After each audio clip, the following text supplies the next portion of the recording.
Good afternoon. I'd like to call the Personnel Committee to order. This time, June 20, 2023. Cindy, like call the roll. Mr. Westmoreland? Present. Ms. Abrams? Here. Mr. Toller? Here. Ms. Richards? Present. First, we'd like to consider approval of the 2023-24 salary schedule. Mr. McNeely. Good evening. Good evening. First, while we're here handling this tonight, I think typically this is done a little later, maybe in July. But Ms. Rose and I were on a Zoom call with was that the State Association? Yeah. And they did a wonderful job of briefing us on the legislative session. And one of the items that Danny Garrett, the attorney for the association, brought up was House Bill 205, which I've put in front of you. And on the first page, item 2, you see it says that such salary schedule shall be established and published not later than June 30th annually and shall apply during the school year that begins that year. So this law, which is currently, this bill, which is currently sitting on the governor's desk, he has until June the 26th to either let it become law, sign it, or to veto it. If he allows it to become law, you see we have until June 30th to actually get this done, but we can't wait until June 26th. The other thing is, if you turn the page, at the top of the page, item I on line 1, it talks about compensation for overtime work for non-exempt employees under fair labor. That's federal labor law. We already comply with that. The second item talks about compensation for a teacher's planning time. In speaking with Ms. Fussell, we've already handled that issue with our elementaries and all of our teachers. Our teachers are getting their planning time, so that's been handled. The next item after that is where it gets a little complicated. It says, and for work of employees. Employees are not teachers. Employees are everyone.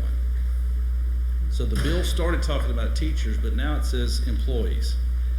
And it says for the work of employees beyond the scope of their prescribed duties and responsibilities, including, and then it uses the word participation, including participation of employees other than coaches in after-school activities directly involving students. Okay, so if you broadly interpret that, and I'll pick on my boss, that means Miss Stilley, who's an employee, if she attends high school graduations, she participated in an event which was related to students. And even though she's salaried, she's entitled to be paid additional compensation for attending those events, even if you as a board didn't instruct her to attend them. So there doesn't appear to be a requirement that you're requested to do this, you were required to do this, you were asked to do this. It just says if an employee works additional hours, after school hours, and students are present, are student related. And then the last thing that it said they shall be paid an effective hourly rate of the employee for the number of hours worked rounded to the nearest tenth of an hour.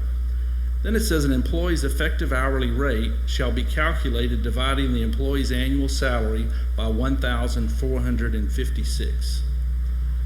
That's a 182-day school year at 8 hours a day. Ms. Stilley is compensated based on 1,920 hours. So what this bill would essentially do is every 12-month employee that works additional hours would be compensated at an hourly rate that is substantially higher than what their actual hourly rate is, because the calculation was built into the bill. So the state association said before June 30th, the school boards need to address some of the issues in here. So now let's start exploring the salary schedule. Do you want me to pull it out? Yeah, if you would, that would be great. So I believe the highlights should be, the changes should be highlighted. On page 2, on page 2, our current degree professional grade 11C includes staff accountants, internal auditor, and risk manager. The internal auditor position no longer exists. If you remember, we replaced that with the coordinator, the compliance coordinator. We are looking to eliminate the risk manager position and move that into existing positions. So those two positions can be removed. Into a what position? The risk manager? Into existing positions with our degreed professionals and other. Risk management really falls under two categories. One has to do with prevention, and the other has to do with handling actual claims. The prevention is actually more of a maintenance and facilities operation, and the handling claims actually has more to do with an office worker, making sure that our workers' comp claims and our liability claims are being handled properly. So we don't feel like we need to have a full-time person to do that. For risk because we just advertised for that and had a bunch of just people did. apply. Yeah, so we're just not doing that at all then? We interviewed and we made the decision due to some other changes that have taken place that we're going to look to eliminate that position. And then Save it'll that money. basically be reassigned to someone else in another department In then? business Is that what- services okay. and in the maintenance department. And then it's the same thing, but like where Mr. Peter Testovich just retired, he was doing the bidding. Would that have anything to do with this as well? Or that position would stay? So the purchasing agent, that whole column, and we'll get to that in just a second. He was the only employee in that column. Okay. And so I'm proposing to eliminate that column and make that just a degree professional like the other degree professionals that we have in business services. Okay, yeah. Okay. So I I thought have a maybe. question, Jeff. So what unit of measure do you use for making sure that those responsibilities are covered if we eliminate this position? I know you say that we have other people who can handle those jobs, but how do we cover the responsibility of making sure that these duties get done? Now, That's if we're gonna Miss eliminate Deborah's that job. position. That's Miss Deborah Anderson's job, our director of business So services. so she's gonna be responsible for what, like filing a report that says these things are still being done? If we need to do a report. And we're we still just- making sure that Yeah, those things get- they have to be done, yes, Okay, so she's gonna be responsible for that. right. All right, Is that gonna be written into her job description now? she just Or found does out. she already have No, that it in actually, her job? it's, because it falls under maintenance and business services, and both of those are under me, it's my job to make sure that gets done. And as far as claims management, that's what I've done for the last 15 or 20 years. We didn't have a separate person to handle workers' comp claims and building insurance claims, so I have experience in that area as well. So, all right, Page 4. mine's not highlighted, so okay, let's see. If you look on page 3, item 1, it says the salary, this is not new, this was existing. It says that the salary of all new employees and changes to an employee's salary to be approved by the superintendent is submitted to the payroll department. And doing a compliance review, we found that has not always happened. So we're wanting to make sure that if anybody's hired or anybody's pay is changed or anybody's position is changed, that there's documentation that the superintendent did in fact approve that. So if you'll turn the page, and we'll skip down to items 11. The sentence added under new hires that says the superintendent must approve all new hires, whether full-time or temporary part-time. And then item 12 clarifies and says no changes in step, grade, or position may be made without the documented approval of the superintendent. So that's just expanding on what was already policy, clarifying how that's to be done. We'll back up to page 4. So, and Ms. Stilley, if you wanted to talk about this one, this is the Yeah, effective. this is the effectiveness stipend for our teachers. And so one of the things that we're recommending, you can see that if a teacher is highly effective in our previous schedule, at the highly effective range, they would get a $450 effectiveness stipend in May. That's usually when they're paid out. And this is comprised of both their observations by the school principal or assistant principal, administrative team, and also their SLT in the non-graded subjects, and then grades 3 and up, they have actual test scores. That's how they get their overall effectiveness rating. And so we're proposing to increase that highly effective to 1,000 if you're highly effective. Effective proficient, which is the next level, we were paying prior in the core subjects $100. We're recommending $500. And then effective emerging, we were doing, 50? And we're recommending $250 on that one. For non-core subjects, and those would be subjects that are not considered core, an example of that might be PE or music, elective classes.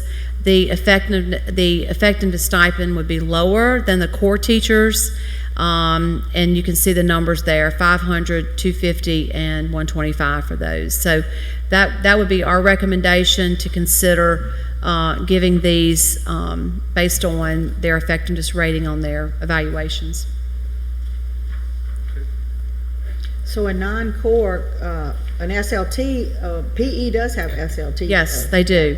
But it's not considered a core, but it's still, you have to have SLT, so they would not get the stipend? They would get, if they are highly effective, they would get 500. Yeah, but see, now they would, before they got 450, they would actually be falling in the 1,000 range, but now they're dropping to 500, but still getting $50 more. Yeah, and really our thought process behind that recommendation is that your core subjects, one, they count in your school performance scores.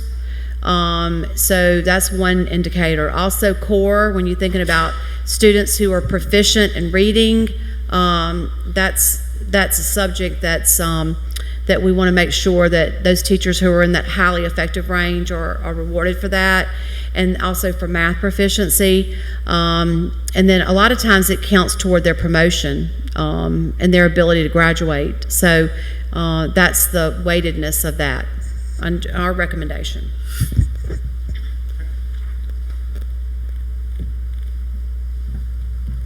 All right, next, on page 7, there was a placement will be to a step that is equal to or immediately above 105% of the previous salary, not to exceed the applicable step for years of service.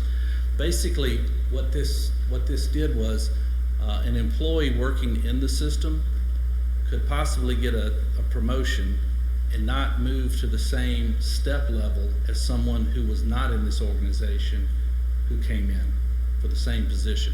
So you could have been in the school system for 12 years, you would get promoted to a position and you would have to go to step 1 because step 2 meant that you would get more than a 105%, more than a 5% raise.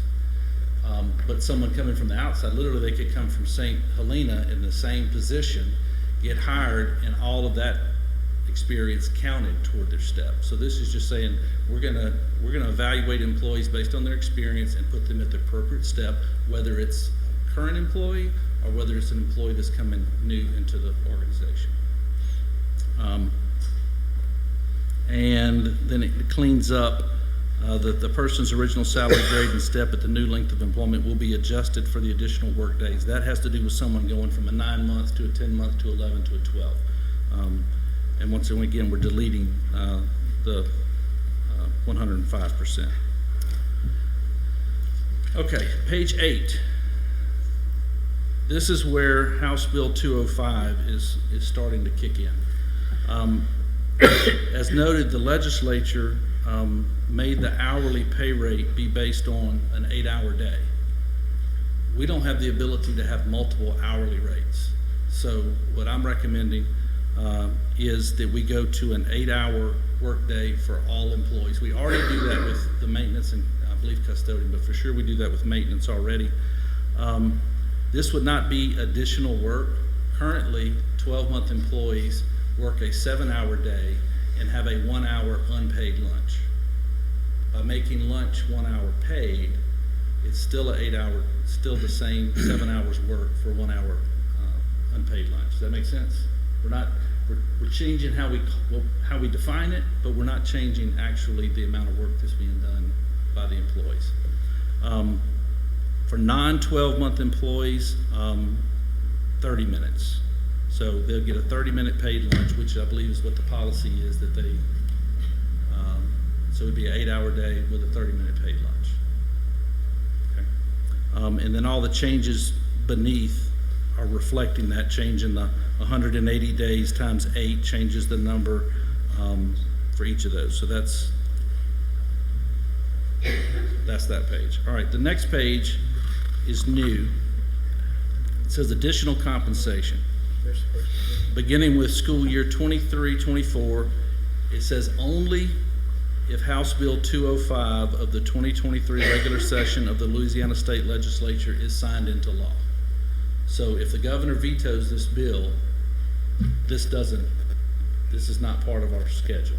It's strictly in reaction to some potential problems with this House Bill 205. In speaking with Mr. Duncan, he has asked that we amend this to where instead of all system employees' job description shall include, if you notice beneath prescribed duties, that we exempt. Do you have that wording, Ms.? I do.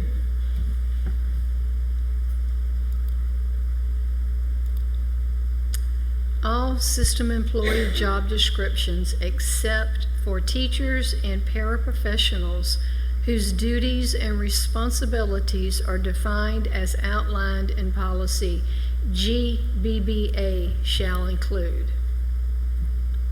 Okay, so what that would do is it would remove teachers and paraprofessionals from this. So it helps us with all employees. So basically, under this, Ms. Stilley does not get paid extra for going to graduations. She does not get paid extra for going to open houses. She does not get paid for going to club meetings, club activities, literacy, math, chaperoning a dance, athletic events.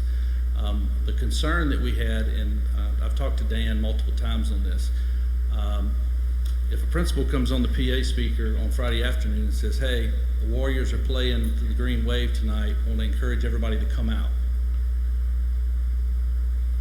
And everybody shows up at the game, and they participated, and the students are present. Is that an additional compensation event? If I say, I love Jesus, Tom, you love Jesus? I'm gonna have a Bible club, and I'm the sponsor of the Bible club, and we meet every morning at 7 o'clock. Is that now an additional compensation event? We're trying to work through these questions.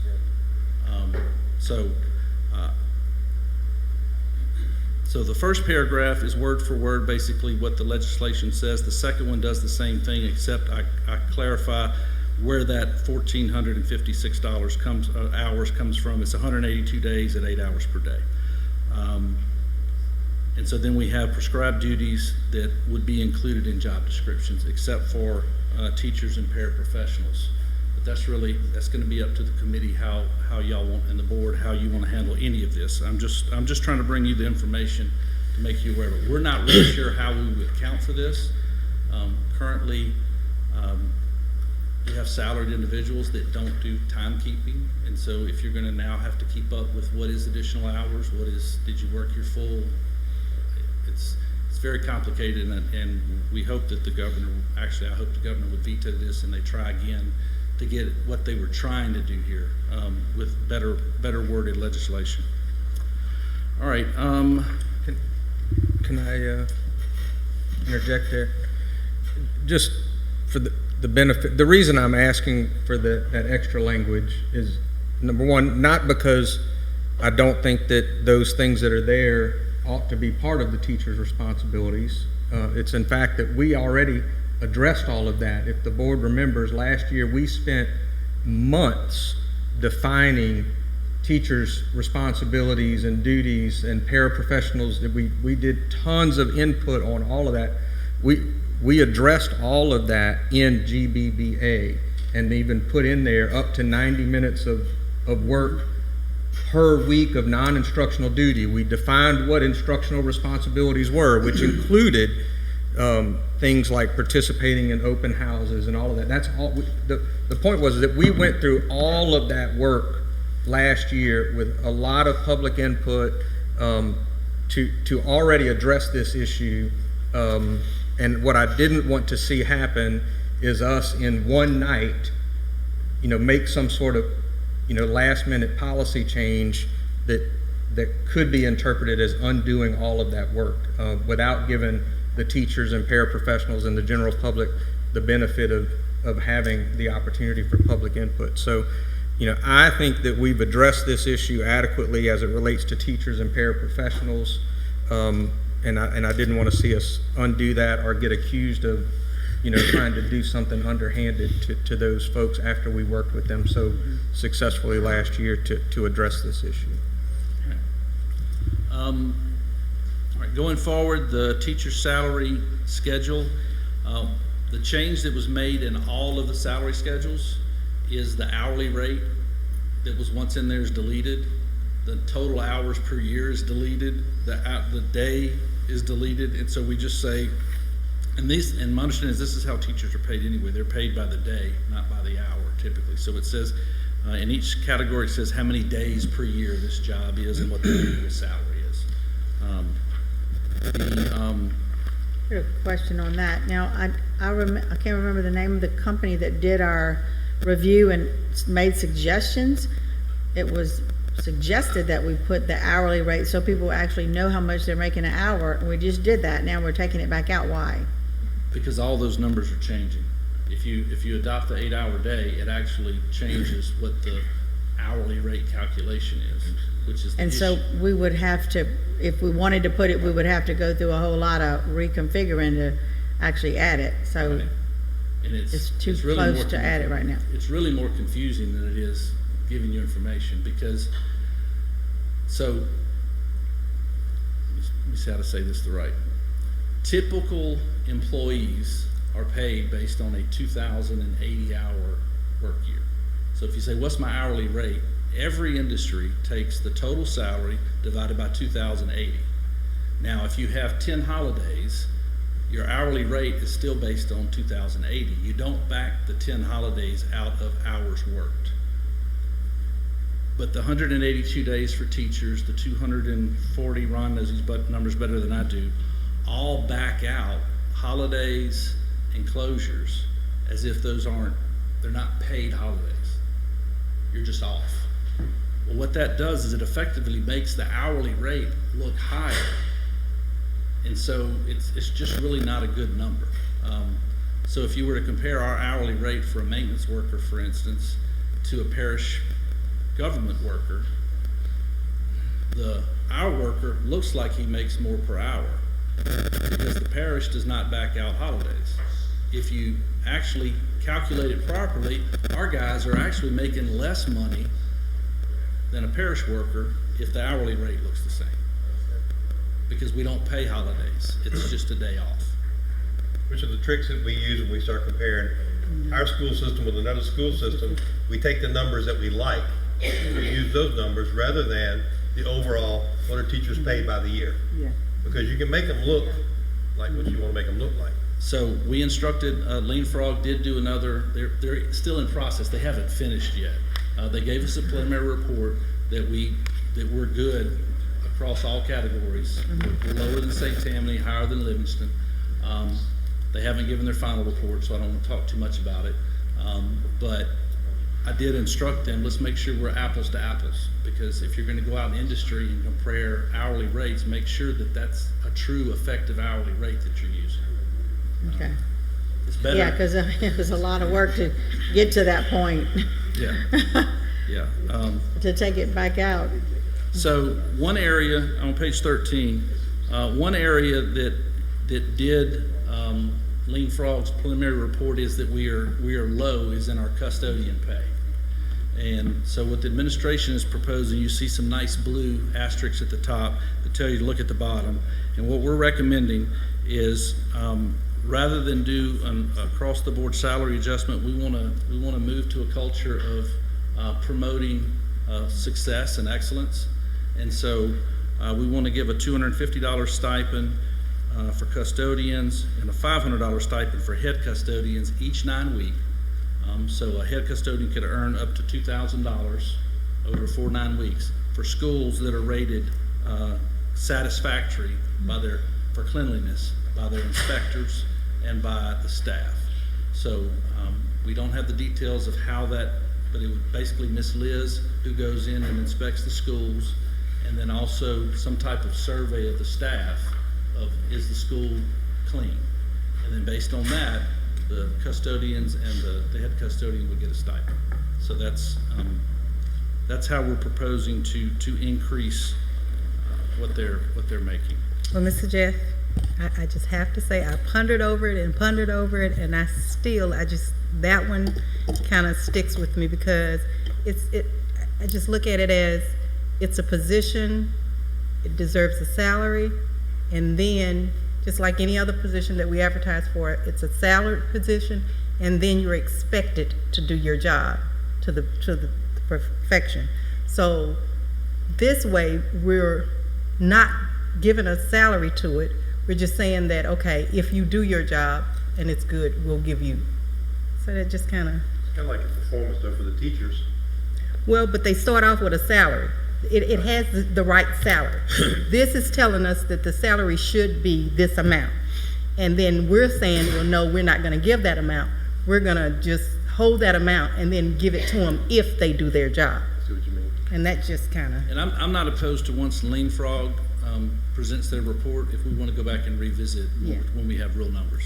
Good. But I do believe that I want to do something for the custodians that are performing and are doing Yeah. well.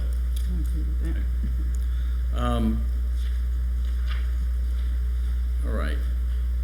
One of the other things that in our salary schedules, we had mechanic helper 1, mechanic helper 2, service mechanic 1, service mechanic 2. We had computer technician 1, computer technician 2.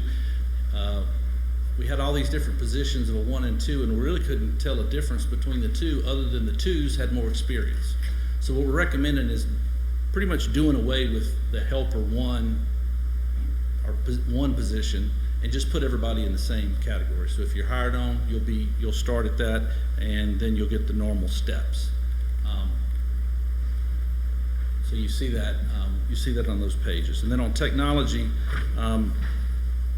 under computer professional and instructional technical facilitator, there was I'm gonna say there was an error made at some point that the grade 11 and grade 14 for these 2 positions didn't match the grade 11 and grade 14 elsewhere in the pay schedule. Yeah. So it's just taking and making grade 11 and 14 for technology the same as the grade 11 pay in other certified positions. Maintenance department, if you can see, deleting the trades helper 1, consolidating to just have a trades helper, and the same thing with skilled trades worker. It says in the policy, in the salary schedule, that an office assistant 1 would work 2 years and then automatically be an office assistant 2. So there's no reason to have pay for steps 3 through 23. So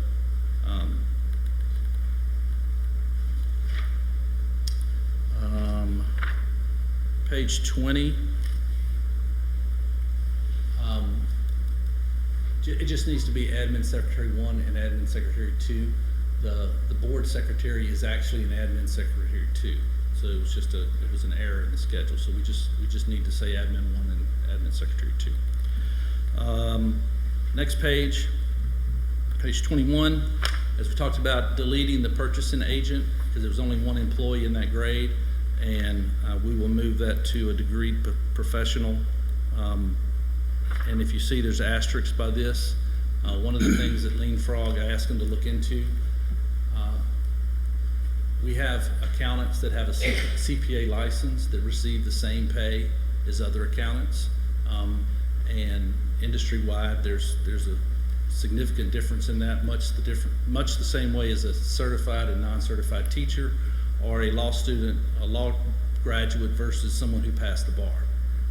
So what we're asking is, in the positions that have asterisks, individuals with the in that pay grade with a CPA license would receive a $6,000 annual stipend added to their salary. I am a CPA. I am assistant superintendent. If you notice, I don't need a CPA for my position, so I'm not included in that. That's strictly for the accounting positions and the coordinator, supervisor, and directors of those accounting departments. So clarifying again, your purchasing agent is just going to roll into the degreed professional Yes. column? Okay. All right, page 23, no change. Page 24, no change. Page 25. The change on page 25 is the last sentence of that blue paragraph. The 50 hours must include the coach attending the North Oaks Summer Coaching Clinic. Ron said they're already supposed to be doing that, but we're documenting in here that to receive that summer stipend that needs to be done. And just to clarify real quick, the coaching clinic, Mr. Jenko, teaches them about safety in their sports, right? Yes, ma'am. How to keep our players safe, Concussion, et cetera. yeah, what to do if there is an injury or overheating, things like that. We think it's important enough to add that sentence in there to keep our players safe. While we're on that page, I know myself and Mr. Duncan have worked for several years to adjust this page. And although we worked on last year, we did address the fact that some schools they needed enough kids to actually have a team. We never did address the fact that how many events are they going to go to? And we were supposed to do that because some schools will have a big school like Ponchatoula has 100 kids on the track team, and a smaller school will have 20. They get the same exact money, and then the smaller school only is going to participate in one or two events, where Ponchatoula or Hammond or whoever has a big team, like Sumner has a big track team, then they're going to go to a lot of events, and the coach gets exactly the same money, and it's really not equitable for. So we had talked about discussing that, and I don't know where we are with that, but I mean, this has been years. And I'm happy to see you change the junior high schedule. At least we did address that. We were supposed to do that last year, so we do it this year. You're not supposed to read ahead, Ms. Rose. Huh? You're not supposed to read Well, ahead. I'm just saying while I'm on coach's stipend. So I don't know, Mr. Duncan, did you have any thoughts on this? Mr. McNeil, oh, sorry. No. Is that something maybe we can have Leapfrog look at to see what other districts are doing around that? I mean, I'm sure they have the same issues, so let's maybe Yeah, get them because you to- could still Yeah. you could still adjust later. You Yes. just, Yeah. because it's just a big disparity with, and then also the other thing we talked about was the fact that, say, for instance, the year Mr. Tierney was here and his team went to the playoffs, so that was an additional 5 weeks that they had to practice every day, and they went to all those games. They never got a penny more. They never got any addition at all for doing that. And we've had that with basketball and these teams, like the track team for Kentwood the other day, they had to go and do all the extra practices, and that coach never got anything different. And so, And we have a lot of teachers that are doing this without a stipend, yeah, because there's not enough stipends to go around. yeah. So, I know like Sumner, there's a lot of extra teachers that help with track and field. Yeah. So, they don't I do was it gonna for say, money. it's a big jump when you're trying to get people to volunteer to do stuff, and then, or you have a big productive school that really, it's the coach that really makes a lot more effort sometimes than maybe some other coaches. And I hate to say it, but some people will volunteer to be a coach of something because they want the stipend, but they do very little to actually get the stipend as compared to some other coaches.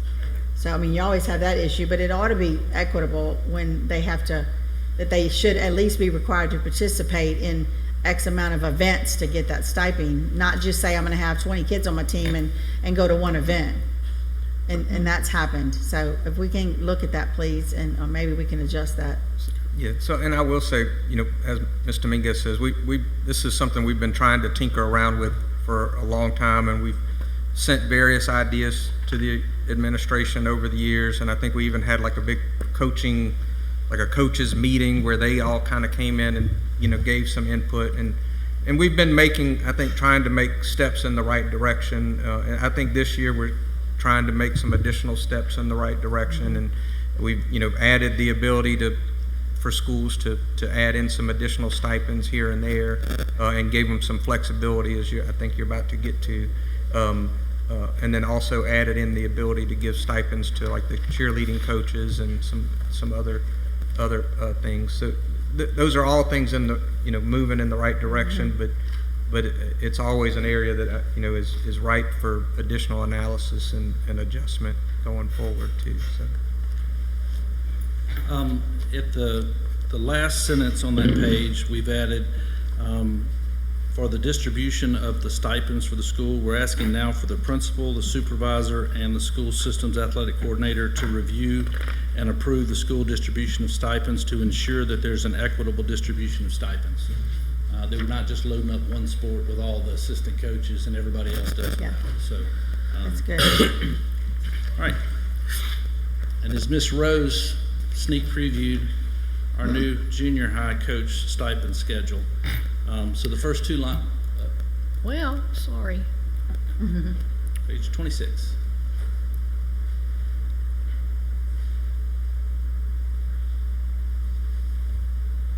Okay, one more page. There we go. All right, so the top two lines will be deleted, and now you can see the percentages for each of the coaches for each sport. And because the junior highs are not 5A, 4A classifications, we just use the student enrollments to come up with a stipend that each school would get for that same principal, supervisors, and athletic coordinators to determine. And notice that the largest junior high stipend of 13 is still less than the smallest high school, so we won't have junior high out there having more stipends than a high school. We've also added a sentence to, I believe, clarify the intent of the CDL stipend that was in order to get coaches driving. And so the sentence says that this stipend will be given at the conclusion of the season once documentation of actually driving the bus is submitted to payroll. So we need to have some documentation that CDL is actually saving us the money that it was supposed to when we gave the stipend.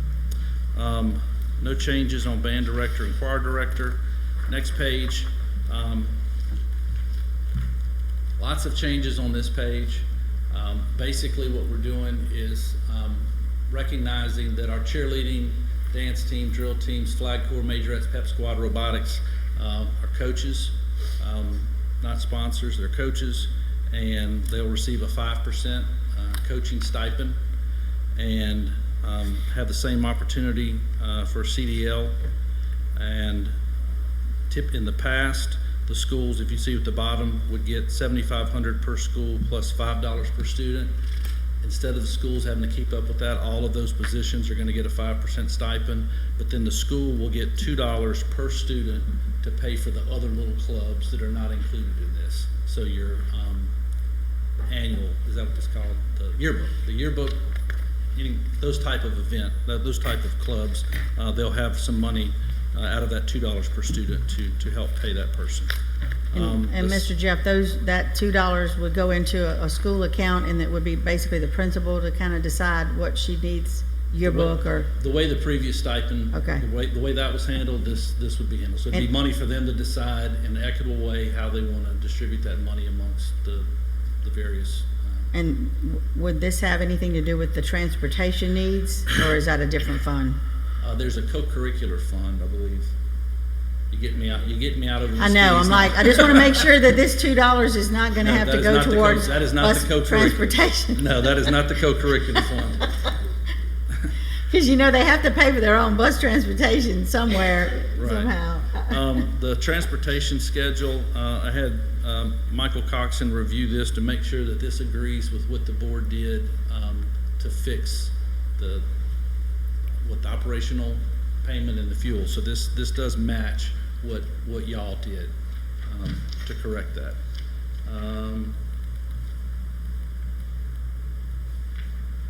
Spelled unfortunately correctly on, no, it's still spelled wrong. Last sentence on that page. Unfortunately is not spelled right.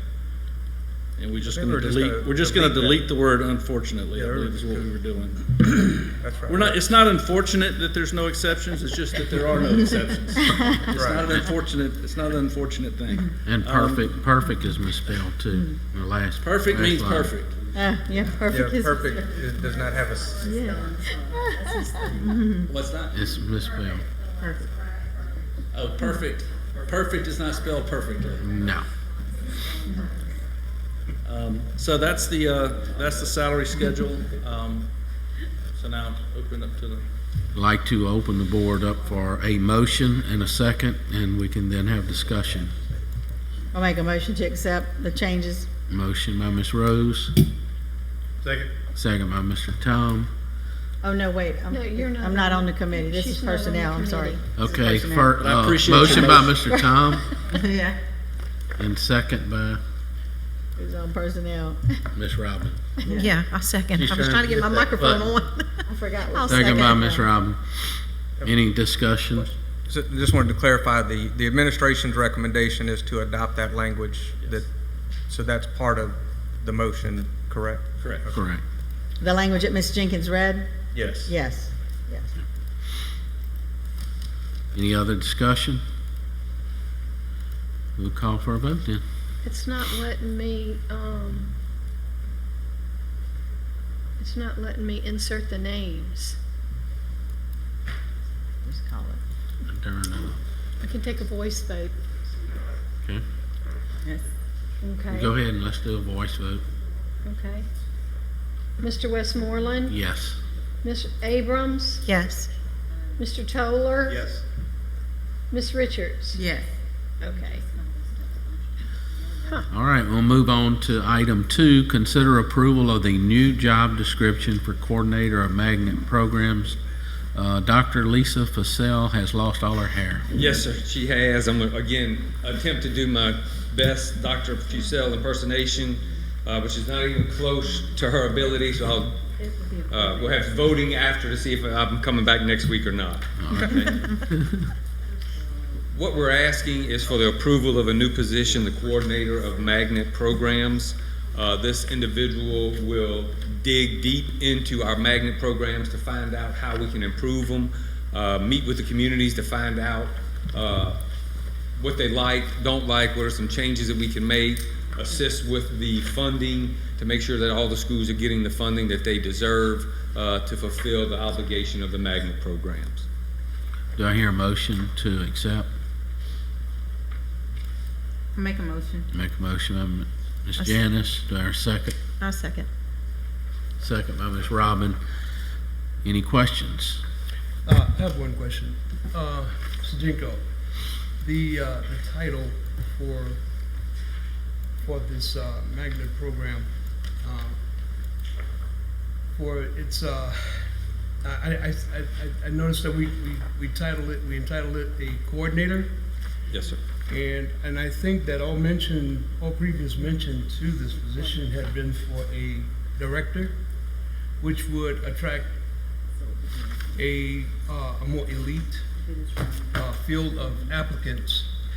And because I feel that this is an important position for us to establish something that is going to define and register and measure and account for the effectiveness of the magnet program. So I would like to make a motion You that can't do it, you're not a member. I'm sorry. You can do it when it comes to the, yes, absolutely. So before, it was a supervisor of magnet programs. And supervisors do evaluations with principals. And so we wanted this individual not to have that responsibility, which means they may have 6 or 7 schools in which they would be the direct supervisor, take complaints from the public, et cetera, investigate. It's a lot. So we wanted this position as a magnet coordinator to only focus on magnet programs. And so that was the rationale, but not making it a supervisor. And then they report to the director of academics. So it never was a director position; it was a supervisor position. And also with the last magnet position that we had that really large magnet school grant that we had. It was, I can't remember the exact amount, but it was millions that we were overseeing, and that person was overseeing that big budget as well. So this is a coordinator position that would work strictly with the magnet programs in the district, not oversee or evaluate principals or schools. No. So that's the why. All right, thank you. Anybody else have any other comment, questions? I'm just kind of curious. So there's nobody performing this role as we speak? I mean, it's just kind of a mix of the supervisors and things right now? Right now, it's Dr. Fusel and Ms. Jackson that are kind of sharing the duties in doing this. Now, this person would promote and dictate his or her 100% of their time in handling our magnet program. And who would that person report to? This individual would report to Ms. Jackson, who would report to Dr. Fusel. But go ahead, Rand. Okay, so would this person also be responsible for surveying the need for prerequisites, making sure that we get those things in place for feeder schools into our magnet program? Yes, sir. Yeah, it's actually in the job description. Do you have the Yes, job ma'am. description? Yeah, so it is listed. That's one of the things. If you go down, okay. Coordinate is the next to the last bullet. Coordinate with feeder schools and academic departments to ensure that all students have accessibility to quality magnet programs. That means that they have the prerequisites that they need. Brent, you Yeah, when I was just going to answer Trent's question, that up until I think it was just 2 years ago, we did have someone in this position that was paid as a supervisor. That person moved on to another district. The board never removed that position from our, from the budget necessarily. The administration just up to this point had elected not to fill it after that person moved on. At least that's the way I recall it. Is that? Yeah, well, it was kind of twofold. One, we were gonna work when we did that position. We were starting the new magnet programs, and we had a huge grant. Federal grant. Brett may remember the exact, but it was millions of dollars that this person was overseeing and managing. And then secondly, Dr. Fusel really wanted to work more hands-on with the magnet program after our supervisor left, to get in there and learn more about, the strengths and weaknesses as the assistant superintendent over that area. And she's learned a lot. She has identified areas in which we can improve some of our magnet programs. But now I think we're definitely ready to have a coordinator working with this, because it really is a full-time job. The point was that we're not creating a new position. Yeah. It's a position that already exists that we're reclassifying and now filling. Ms. Rose? So is this going to be in our regular budget or the magnet budget or? This will come from the magnet General budget, is my understanding. Magnet budget, okay. No. No? Not from our special revenue fund. This position should be paid for out of the general fund. General fund The budget? General fund. Again, Dr. Fusel impersonation. That's one more strike. Yeah. Strike two. Just one thing, we did put in an application for another magnet school grant, and we should find out in September. So if we do receive that grant, we would pay the salary out of that fund. And I'm sorry. As I recall, Ms. Stilley, to be fair, the way that Ms. Allison's salary was paid was there was a percentage of her salary that was paid out of the special revenue fund based upon, I think, a student allocation. I think it was 50-50 because she did some and then other a duties. percentage that was paid because we have magnet programs that were partly out. So, I mean, if we end up doing that, I guess I would be okay. But I definitely don't want it to come. I don't want Hammond to pay for this whole position. Yes, that's But right. we're already transferring general fund money to the magnet program now anyway. I think it was $450,000. I think. And that's what we've always Yeah. done, because that We're was already the promise. subsidizing it. Well, that was the promise that we made to the Hammond voters when they agreed to pass the tax, was that we were not going to ask the Hammond voters to pay, to solely be financially responsible for their program, but then fund the other magnet programs throughout the parish without any additional funds. So there was always going to be kind of that matching. Well, we have the EDIF funds as well. We'd just like to know where it comes from. when But we will let the board know where the funding comes Yeah. for this particular individual when it's finalized. But that always confuses me because being from the north end of the parish, we spend all our money down on the south end of the parish. That hasn't, that's not my So- area. Right, so to say that, that they're funding, With the magnet tax is a Yeah. property tax, not a I sales understand, tax. So I that- understand, but we have people, But this position would support all of our magnet programs. That's right, or help create new ones. Yes. Any further discussion? Call for question? Call for question, call for the vote, Ms. Cindy. Voting is open.